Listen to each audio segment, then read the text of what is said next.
The Adventures of Sherlock Holmes by Arthur Conan Doyle. The Boscombe Valley Mystery. We were seated at breakfast one morning, my wife and I, when the maid brought in a telegram. It was from Sherlock Holmes and ran in this way: "Have you a couple of days to spare?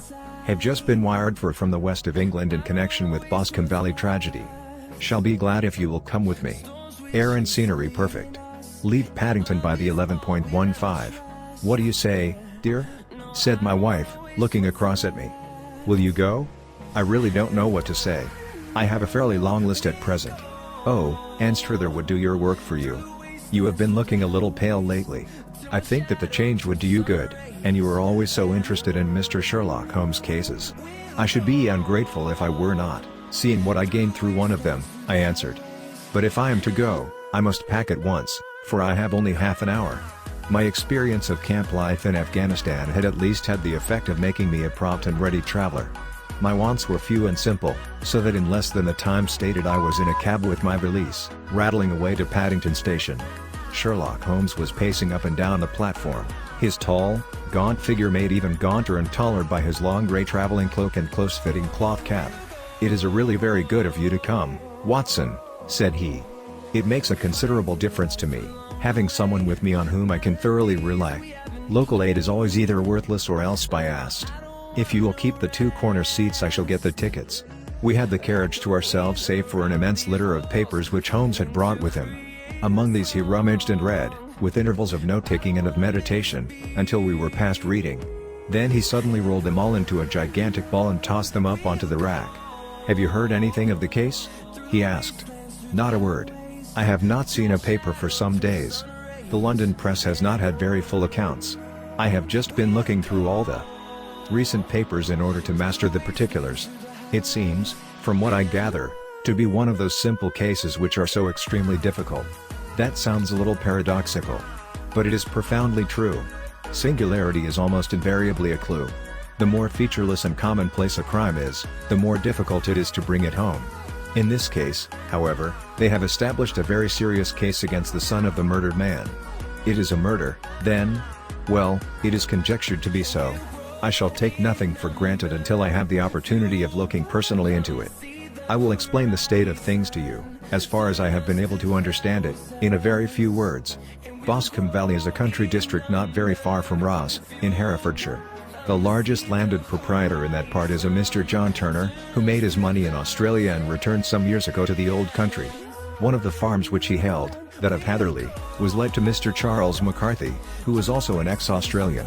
The men had known each other in the colonies, so that it was not unnatural that when they came to settle down they should do so as near each other as possible. Turner was apparently the richer man, so McCarthy became his tenant but still remained, it seems, upon terms of perfect equality, as they were frequently together. McCarthy had one son, a lad of 18, and Turner had an only daughter of the same age, but neither of them had wives living. They appear to have avoided the society of the neighboring English families and to have led retired lives, though both the McCarthys were fond of sport and were frequently seen at the race meetings of the neighborhood. McCarthy kept two servants, a man and a girl. Turner had a considerable household, some half-dozen at the least. That is as much as I have been able to gather about the families. Now for the facts. On June 3rd, that is, on Monday last, McCarthy left his house at Hatherley about 3 in the afternoon and walked down to the Boscombe Pool, which is a small lake formed by the spreading out of the stream which runs down the Boscombe Valley. He had been out with his serving man in the morning at Ross, and he had told the man that he must hurry, as he had an appointment of importance to keep at 3. From that appointment he never came back alive. From Hatherley farmhouse to the Boscombe Pool is 1/4 mile, and 2 people saw him as he passed over this ground. One was an old woman, whose name is not mentioned, and the other was William Crowder, a gamekeeper in the employ of Mr. Turner. Both these witnesses deposed that Mr. McCarthy was walking alone. The gamekeeper adds that within a few minutes of his seeing Mr. McCarthy pass he had seen his son, Mr. James McCarthy, going the same way with a gun under his arm. To the best of his belief, the father was actually in sight at the time, and the son was following him. He thought no more of the matter until he heard in the evening of the tragedy that had occurred. The 2 McCarthys were seen after the time when William Crowder, the gamekeeper, lost sight of them. The Boscombe Pool is thickly wooded round, with just a fringe of grass and of reeds round the edge. A girl of 14, Patience Moran, who is the daughter of the lodge keeper of the Boscombe Valley estate, was in one of the woods picking flowers. She states that while she was there she saw, at the border of the wood and close by the lake, Mr. McCarthy and his son, and that they appeared to be having a violent quarrel. She heard Mr. McCarthy the elder using very strong language to his son, and she saw the latter raise up his hand as if to strike his father. She was so frightened by their violence that she ran away and told her mother when she reached home that she had left the two McCarthys quarreling near Boscombe Pool, and that she was afraid that they were going to fight. She had hardly said the words when young Mr. McCarthy came running up to the lodge to say that he had found his father dead in the wood, and to ask for the help of the lodge keeper. He was much excited, without either his gun or his hat, and his right hand and sleeve were observed to be stained with fresh blood. On following him they found the dead body stretched out upon the grass beside the pool. The head had been beaten in by repeated blows of some heavy and blunt weapon. The injuries were such as might very well have been inflicted by the butt end of his son's gun, which was found lying on the grass within a few paces of the body. Under these circumstances the young man was instantly arrested, and a verdict of willful murder having been returned at the inquest on Tuesday, he was on Wednesday brought before the magistrates at Ross, who have referred the case to the next assizes. Those are the main facts of the case as they came out before the coroner and the police court. I could hardly imagine a more damning case, I remarked. If ever circumstantial evidence pointed to a criminal it does so here. Circumstantial evidence is a very tricky thing, answered Holmes thoughtfully. It may seem to point very straight to one thing, but if you shift your own point of view a little, you may find it pointing in an equally uncompromising manner to something entirely different. It must be confessed, however, that the case looks exceedingly grave against the young man, and it is very possible that he is indeed the culprit. There are several people in the neighborhood, however, and among them Miss Turner, the daughter of the neighboring landowner, who believe in his innocence, and who have retained Lestrade, whom you may recollect in connection with the study in Scarlet, to work out the case in his interest. Lestrade, being rather puzzled, has referred the case to me, and hence it is that two middle-aged gentlemen are flying westward at 50 miles an hour instead of quietly digesting their breakfasts at home. I am afraid, said I, that the facts are so obvious that you will find little credit to be gained out of this case. There is nothing more deceptive than an obvious fact, he answered, laughing. Besides, we may chance to hit upon some other obvious facts which may have been by no means obvious to Mr. Lestrade. You know me too well to think that I am boasting when I say that I shall either confirm or destroy his theory by means which he is quite incapable of employing, or even of understanding. To take the first example to hand, I very clearly perceive that in your bedroom the window is upon the right-hand side, and yet I question whether Mr. Lestrade would have noted even so self-evident a thing as that. How on earth, my dear fellow, I know you well.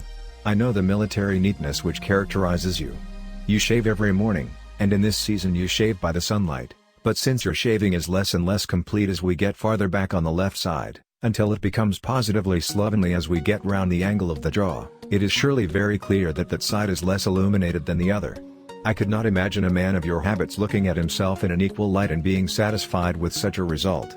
I only quote this as a trivial example of observation and inference. Therein lies my métier, and it is just possible that it may be of some service in the investigation which lies before us.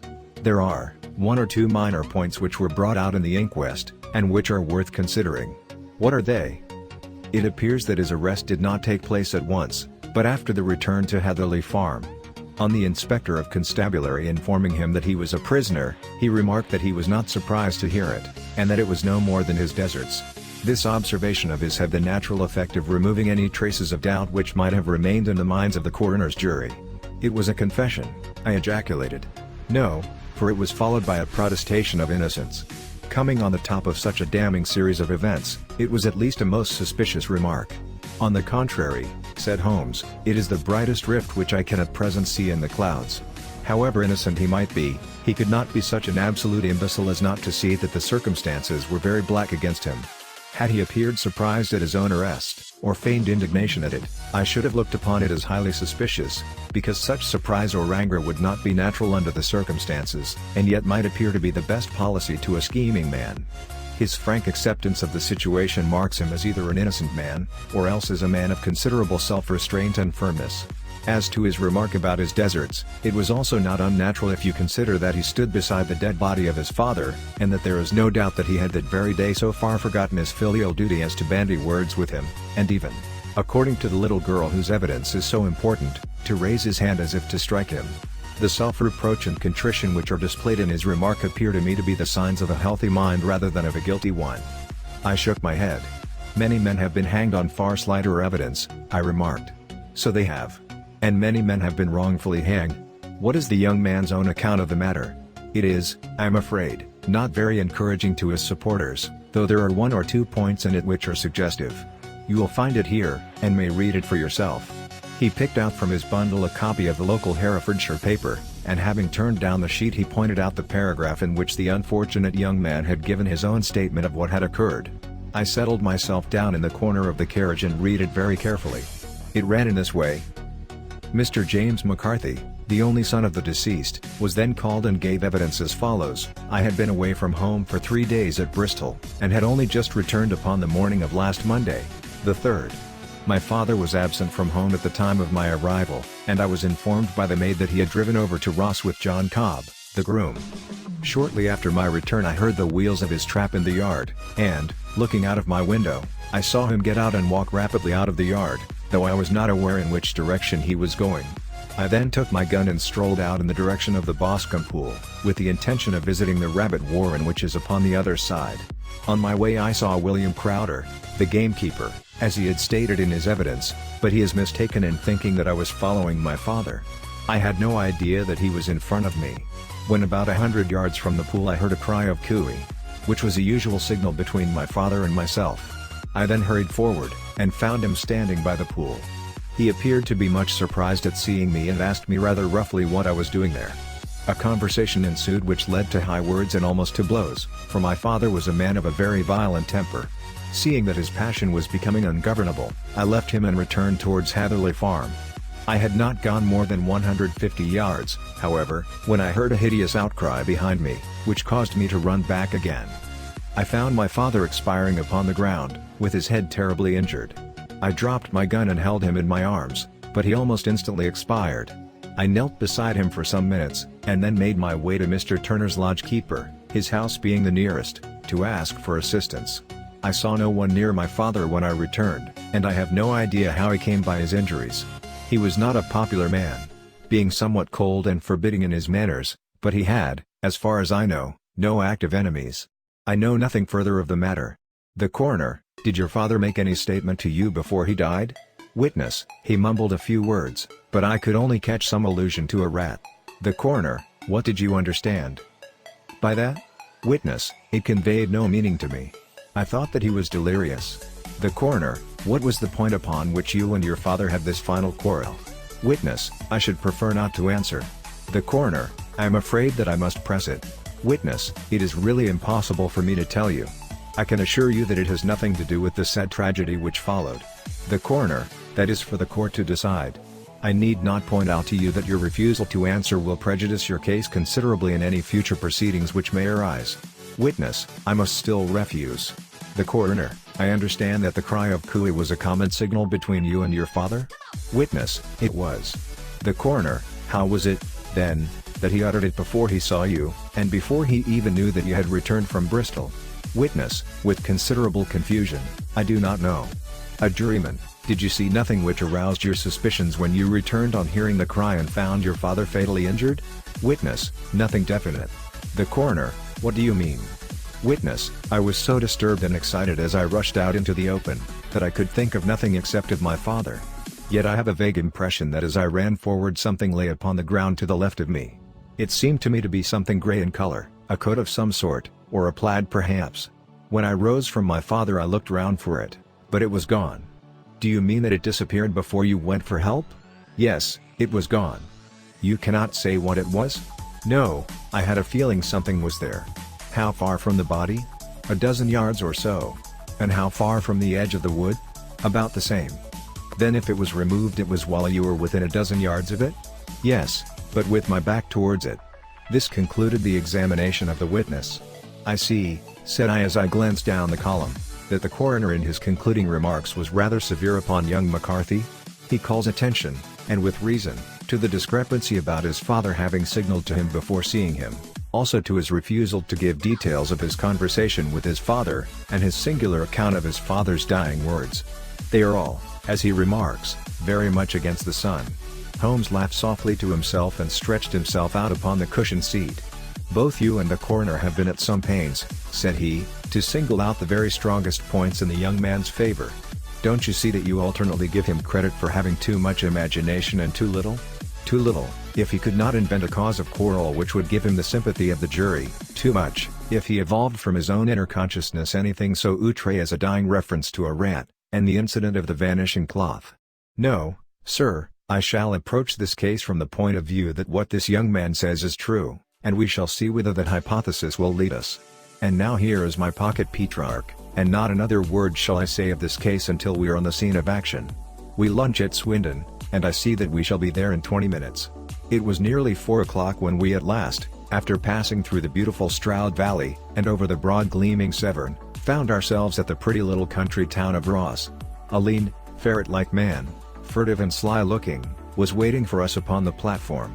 In spite of the light brown dust coat and leather leggings which he wore in deference to his rustic surroundings, I had no difficulty in recognizing Lestrade, of Scotland Yard.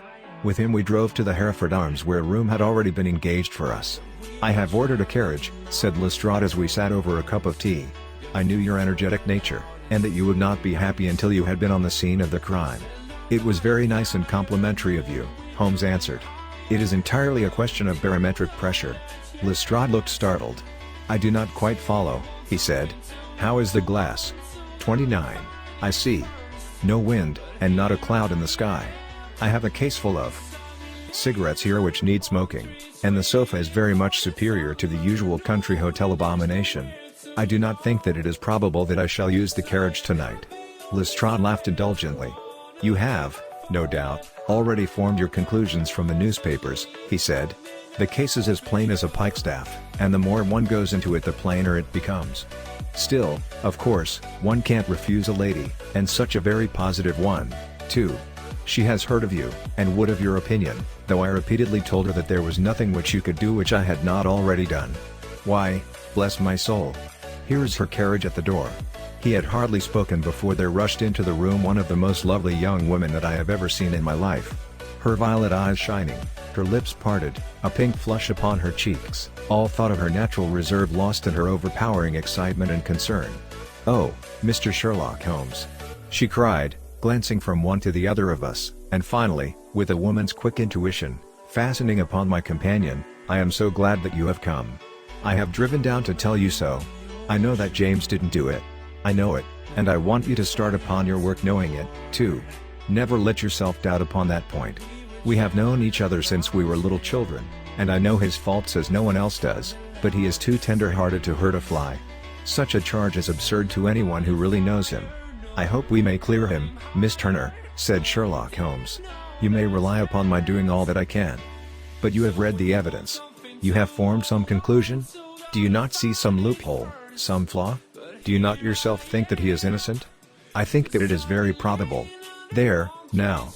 she cried, throwing back her head and looking defiantly at Lestrade. "You hear? He gives me hopes." Lestrade shrugged his shoulders. "I am afraid that my colleague has been a little quick in forming his conclusions," he said. "But he is right. Oh, I know that he is right. James never did it. And about his quarrel with his father, I am sure that the reason why he would not speak about it to the coroner was because I was concerned in it." "In what way?" asked Holmes. "It is no time for me to hide anything. James and his father had many disagreements about me. Mr. McCarthy was very anxious that there should be a marriage between us. James and I have always loved each other as brother and sister, but of course he is young and has seen very little of life yet, and, well, he naturally did not wish to do anything like that yet. So there were quarrels, and this, I am sure, was one of them." "And your father?" asked Holmes. "Was he in favor of such a union?" "No, he was averse to it also. No one but Mr. McCarthy was in favor of it." A quick blush passed over her fresh young face as Holmes shot one of his keen, questioning glances at her. "Thank you for this information," said he. "May I see your father if I call tomorrow?" "I am afraid the doctor won't allow it." "The doctor?" "Yes, have you not heard? Poor father has never been strong for years back, but this has broken him down completely.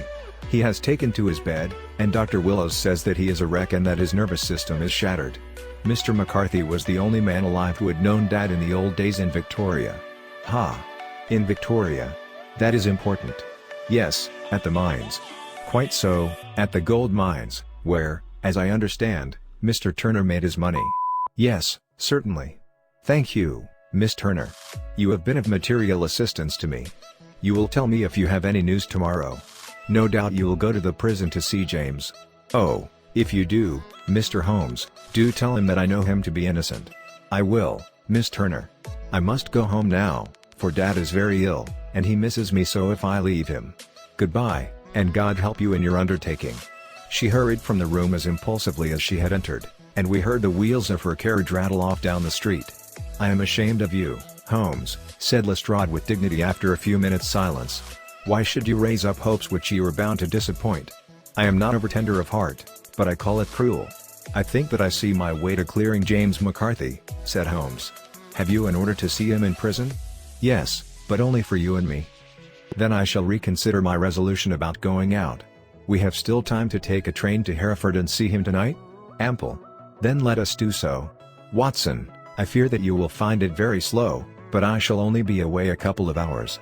I walked down to the station with them, and then wandered through the streets of the little town, finally returning to the hotel, where I lay upon the sofa and tried to interest myself in a yellow-backed novel.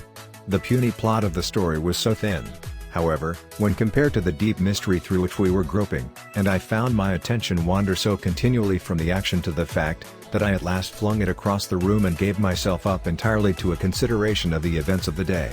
Supposing that this unhappy young man's story were absolutely true, then what hellish thing, what absolutely unforeseen and extraordinary calamity could have occurred between the time when he parted from his father, and the moment when, drawn back by his screams, he rushed into the glade? It was something terrible and deadly. What could it be? Might not the nature of the injuries reveal something to my medical instincts? I rang the bell and called for the weekly county paper, which contained a verbatim account of the inquest. In the surgeon's deposition it was stated that the posterior third of the left parietal bone and the left half of the occipital bone had been shattered by a heavy blow from a blunt weapon. I marked the spot upon my own head. Clearly such a blow must have been struck from behind. That was to some extent in favor of the accused, as when seen quarreling he was face to face with his father. Still, it did not go for very much, for the older man might have turned his back before the blow fell. Still, it might be worthwhile to call Holmes' attention to it. Then there was the peculiar dying reference to a rat. What could that mean? It could not be delirium. A man dying from a sudden blow does not commonly become delirious. No, it was more likely to be an attempt to explain how he met his fate. But what could it indicate? I cudgelled my brains to find some possible explanation. And then the incident of the grey cloth seen by young McCarthy? If that were true, the murderer must have dropped some part of his dress, presumably his overcoat, in his flight, and must have had the hardihood to return and to carry it away at the instant when the son was kneeling with his back turned not a dozen paces off. What a tissue of mysteries and improbabilities the whole thing was. I did not wonder at Lestrade's opinion, and yet I had so much faith in Sherlock Holmes' insight that I could not lose hope as long as every fresh fact seemed to strengthen his conviction of young McCarthy's innocence. It was late before Sherlock Holmes returned. He came back alone, for Lestrade was staying in lodgings in the town. "The glass still keeps very high," he remarked as he sat down. "It is of importance that it should not rain before we are able to go over the ground. On the other hand, a man should be at his very best and keenest for such nice work as that, and I did not wish to do it when fagged by a long journey. I have seen young McCarthy. And what did you learn from him? Nothing. Could he throw no light? None at all. I was inclined to think at one time that he knew who had done it and was screening him or her, but I am convinced now that he is as puzzled as everyone else. He is not a very quick-witted youth, though comely to look at and, I should think, sound at heart. I cannot admire his taste," I remarked, "if it is indeed a fact that he was averse to a marriage with so charming a young lady as this Miss Turner. Ah, thereby hangs a rather painful tale. This fellow is madly, insanely, in love with her, but some 2 years ago, when he was only a lad, and before he really knew her, for she had been away 5 years at a boarding school, what does the idiot do but get into the clutches of a barmaid in Bristol and marry her at a registry office? No one knows a word of the matter, but you can imagine how maddening it must be to him to be upbraided for not doing what he would give his very eyes to do, but what he knows to be absolutely impossible. It was sheer frenzy of this sort which made him throw his hands up into the air when his father, at their last interview, was goading him on to propose to Miss Turner. On the other hand, he had no means of supporting himself, and his father, who was by all accounts a very hard man, would have thrown him over utterly had he known the truth. It was with his barmaid wife that he had spent the last 3 days in Bristol, and his father did not know where he was. Mark that point. It is of importance. Good has come out of evil, however, for the barmaid. Finding from the papers that he is in serious trouble and likely to be hanged, has thrown him over utterly and has written to him to say that she has a husband already in the Bermuda dockyard, so that there is really no tie between them. I think that bit of news has consoled young McCarthy for all that he has suffered. But if he is innocent, who has done it? Who? I would call your attention very particularly to 2 points. One is that the murdered man had an appointment with someone at the pool, and that the someone could not have been his son, for his son was away, and he did not know when he would return. The second is that the murdered man was heard to cry cooey before he knew that his son had returned. Those are the crucial points upon which the case depends. And now let us talk about George Meredith, if you please, and we shall leave all minor matters until tomorrow. There was no rain, as Holmes had foretold, and the morning broke bright and cloudless. At 9 o'clock Lestrade called for us with the carriage, and we set off for Hatherley Farm and the Boscombe pool. There is serious news this morning, Lestrade observed. It is said that Mr. Turner, of the Hall, is so ill that his life is despaired of. An elderly man, I presume? Said Holmes. About 60, but his constitution has been shattered by his life abroad, and he has been in failing health for some time. This business has had a very bad effect upon him. He was an old friend of McCarthy's, and, I may add, a great benefactor to him, for I have learned that he gave him Hatherley Farm rent-free. Indeed. That is interesting, said Holmes. Oh, yes. In 100 other ways he has helped him. Everybody about here speaks of his kindness to him. Really? Does it not strike you as a little singular that this McCarthy, who appears to have had little of his own, and to have been under such obligations to Turner, should still talk of marrying his son to Turner's daughter, who is, presumably, heiress to the estate, and that in such a very cocksure manner, as if it were merely a case of a proposal and all else would follow? It is the more strange, since we know that Turner himself was averse to the idea. The daughter told us as much. Do you not deduce something from that? We have got to the deductions and the inferences, said Lestrade, winking at me. I find it hard enough to tackle facts, Holmes, without flying away after theories and fancies. You are right, said Holmes demurely, you do find it very hard to tackle the facts. Anyhow, I have grasped one fact which you seem to find it difficult to get hold of, replied Lestrade with some warmth. And that is, that McCarthy Sr. met his death from McCarthy Jr. and that all theories to the contrary are the merest moonshine. Well, moonshine is a brighter thing than fog, said Holmes, laughing. But I am very much mistaken if this is not Hatherley Farm upon the left. Yes, that is it. It was a widespread, comfortable-looking building, 2-storied, slate-roofed, with great yellow blotches of lichen upon the grey walls. The drawn blinds and the smokeless chimneys, however, gave it a stricken look, as though the weight of this horror still lay heavy upon it. We called at the door, when the maid, at Holmes' request, showed us the boots which her master wore at the time of his death, and also a pair of the son's, though not the pair which he had then had. Having measured these very carefully from 7 or 8 different points, Holmes desired to be led to the courtyard, from which we all followed the winding track which led to Boscombe Pool. Sherlock Holmes was transformed when he was hot upon such a scent as this. Men who had only known the quiet thinker and logician of Baker Street would have failed to recognize him. His face flushed and darkened. His brows were drawn into 2 hard black lines, while his eyes shone out from beneath them with a steely glitter. His face was bent downward, his shoulders bowed, his lips compressed, and the veins stood out like whipcord in his long, sinewy neck. His nostrils seemed to dilate with a purely animal lust for the chase, and his mind was so absolutely concentrated upon the matter before him that a question or remark fell unheeded upon his ears, or, at the most, only provoked a quick, impatient snarl in reply. Swiftly and silently he made his way along the track which ran through the meadows, and so by way of the woods to the Boscombe Pool. It was damp, marshy ground, as is all that district, and there were marks of many feet, both upon the path and amid the short grass which bounded it on either side. Sometimes Holmes would hurry on, sometimes stop dead, and once he made quite a little detour into the meadow. Lestrade and I walked behind him, the detective indifferent and contemptuous, while I watched my friend with the interest which sprang from the conviction that every one of his actions was directed towards a definite end. The Boscombe Pool, which is a little reed-girt sheet of water some 50 yards across, is situated at the boundary between the Hatherley Farm and the private park of the wealthy Mr. Turner. Above the woods which lined it upon the farther side we could see the red, jutting pinnacles which marked the site of the rich landowner's dwelling. On the Hatherley side of the pool the woods grew very thick, and there was a narrow belt of sodden grass 20 paces across between the edge of the trees and the reeds which lined the lake. Lestrade showed us the exact spot at which the body had been found, and, indeed, so moist was the ground, that I could plainly see the traces which had been left by the fall of the stricken man. To Holmes, as I could see by his eager face and peering eyes, very many other things were to be read upon the trampled grass.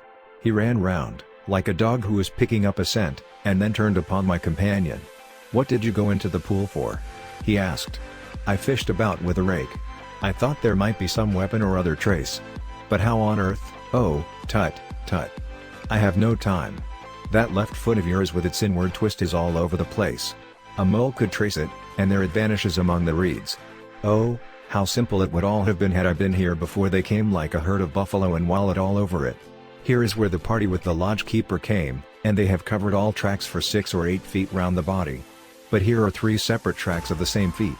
He drew out a lens and lay down upon his waterproof to have a better view, talking all the time rather to himself than to us. "These are young McCarthy's feet. Twice he was walking, and once he ran swiftly, so that the soles are deeply marked and the heels hardly visible. That bears out his story. He ran when he saw his father on the ground. Then here are the father's feet as he paced up and down. What is this, then? It is the butt end of the gun as the son stood listening. And this? Ha, ha. What have we here? Tiptoes. Tiptoes. Square, too, quite unusual boots. They come, they go, they come again. Of course that was for the cloak.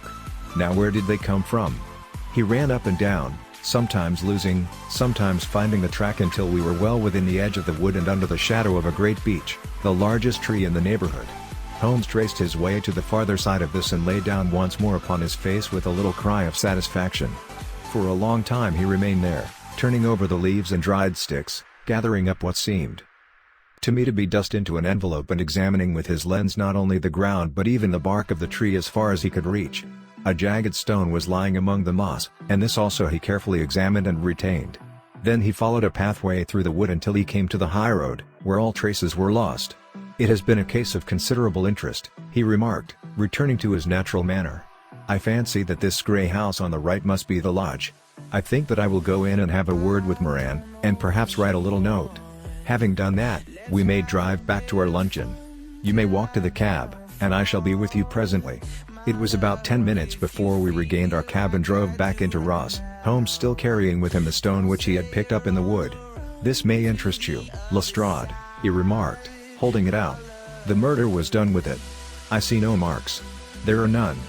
"How do you know, then?" "The grass was growing under it. It had only lain there a few days. There was no sign of a place whence it had been taken. It corresponds with the injuries. There is no sign of any other weapon." "And the murderer?" "Is a tall man, left-handed, limps with the right leg, wears thick-soled shooting boots and a grey cloak, smokes Indian cigars, uses a cigar holder, and carries a blunt penknife in his pocket. There are several other indications, but these may be enough to aid us in our search." Lestrade laughed. "I am afraid that I am still a skeptic," he said. "Theories are all very well, but we have to deal with a hard-headed British jury." "New errands," answered Holmes calmly. "You work your own method, and I shall work mine. I shall be busy this afternoon, and shall probably return to London by the evening train." "And leave your case unfinished?" "No, finished. But the mystery? It is solved." "Who is the criminal, then?" "The gentleman I describe." "But who is he? Surely it would not be difficult to find out. This is not such a populous neighborhood." Lestrade shrugged his shoulders. "I am a practical man," he said, "and I really cannot undertake to go about the country looking for a left-handed gentleman with a game leg. I should become the laughingstock of Scotland Yard." "All right," said Holmes quietly. "I have given you the chance. Here are your lodgings. Goodbye. I shall drop you a line before I leave." Having left Lestrade at his rooms, we drove to our hotel, where we found lunch upon the table. Holmes was silent and buried in thought with a pained expression upon his face, as one who finds himself in a perplexing position. "Look here, Watson," he said when the cloth was cleared, "just sit down in this chair and let me preach to you for a little. I don't know quite what to do, and I should value your advice. Light a cigar and let me expound." "Pray do so." "Well, now, in considering this case there are 2 points about young McCarthy's narrative which struck us both instantly, although they impressed me in his favor and you against him. One was the fact that his father should, according to his account, cry cooey before seeing him. The other was his singular dying reference to a rat. He mumbled several words, "You understand," but that was all that caught the son's ear. Now from this double point our research must commence, and we will begin it by presuming that what the lad says is absolutely true. What of this cooey? Then? Well, obviously it could not have been meant for the son. The son, as far as he knew, was in Bristol. It was mere chance that he was within earshot. The cooey was meant to attract the attention of whoever it was that he had the appointment with. But cooey is a distinctly Australian cry, and one which is used between Australians. There is a strong presumption that the person whom McCarthy expected to meet him at Boscombe Pool was someone who had been in Australia. What of the rat, then? Sherlock Holmes took a folded paper from his pocket and flattened it out on the table. "This is a map of the colony of Victoria," he said. "I wired to Bristol for it last night." He put his hand over part of the map. "What do you read?" "Barrett, I read." "And now?" He raised his hand. "Ballarat." "Quite so." That was the word the man uttered, and of which his son only caught the last two syllables. He was trying to utter the name of his murderer. "So-and-so, of Ballarat." "It is wonderful!" I exclaimed. "It is obvious. And now, you see, I had narrowed the field down considerably. The possession of a grey garment was a third point which, granting the son's statement to be correct, was a certainty.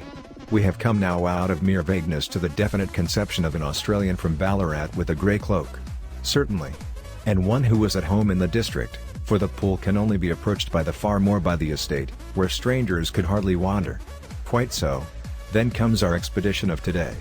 By an examination of the ground I gained the trifling details which I gave to that imbecile Lestrade, as to the personality of the criminal. But how did you gain them? You know my method. It is founded upon the observation of trifles. His height I know that you might roughly judge from the length of his stride. His boots, too, might be told from their traces. Yes, they were peculiar boots. But his lameness? The impression of his right foot was always less distinct than his left. He put less weight upon it. Why? Because he limped, he was lame. But his left-handedness? You were yourself struck by the nature of the injury as recorded by the surgeon at the inquest. The blow was struck from immediately behind, and yet was upon the left side. Now, how can that be unless it were by a left-handed man? He had stood behind that tree during the interview between the father and son. He had even smoked there. I found the ash of a cigar, which my special knowledge of tobacco ashes enables me to pronounce as an Indian cigar. I have, as you know, devoted some attention to this, and written a little monograph on the ashes of 140 different varieties of pipe, cigar, and cigarette tobacco. Having found the ash, I then looked round and discovered the stump among the moss where he had tossed it. It was an Indian cigar, of the variety which are rolled in Rotterdam. And the cigar holder? I could see that the end had not been in his mouth. Therefore he used a holder. The tip had been cut off, not bitten off, but the cut was not a clean one, so I deduced a blunt penknife. "Holmes," I said, "you have drawn a net round this man from which he cannot escape, and you have saved an innocent human life as truly as if you had cut the cord which was hanging him. I see the direction in which all this points. The culprit is Mr. John Turner," cried the hotel waiter, opening the door of our sitting room, and ushering in a visitor. The man who entered was a strange and impressive figure. His slow, limping step and bowed shoulders gave the appearance of decrepitude, and yet his hard, deep-lined, craggy features, and his enormous limbs showed that he was possessed of unusual strength of body and of character. His tangled beard, grizzled hair, and outstanding, drooping eyebrows combined to give an air of dignity and power to his appearance, but his face was of an ashen white, while his lips and the corners of his nostrils were tinged with a shade of blue. It was clear to me at a glance that he was in the grip of some deadly and chronic disease. "Pray sit down on the sofa," said Holmes gently. "You had my note?" "Yes, the lodgekeeper brought it up. You said that you wished to see me here to avoid scandal. I thought people would talk if I went to the hall." "And why did you wish to see me?" He looked across at my companion with despair in his weary eyes, as though his question was already answered. "Yes," said Holmes, answering the look rather than the words. "It is so. I know all about McCarthy." The old man sank his face in his hands. "God "Help me!" he cried.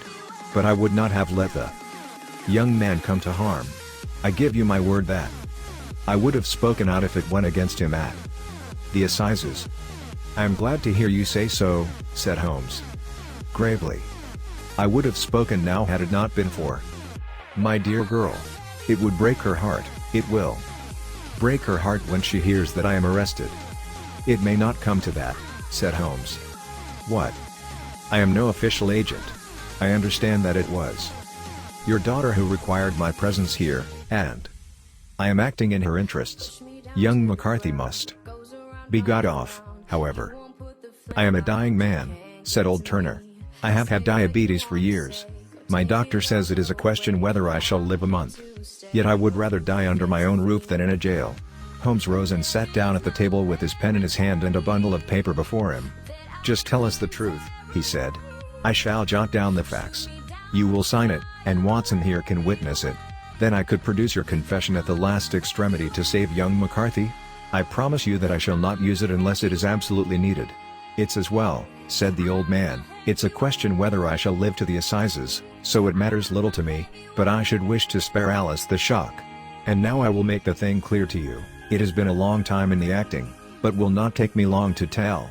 You didn't know this dead man, McCarthy? He was a devil incarnate. I tell you that. God keep you out of the clutches of such a man as he. His grip has been upon me these 20 years, and he has blasted my life. I'll tell you first how I came to be in his power. It was in the early 60s at the diggings. I was a young chap then, hot-blooded and reckless, ready to turn my hand at anything. I got among bad companions, took to drink, had no luck with my claim, took to the bush, and in a word became what you would call over here a highway robber.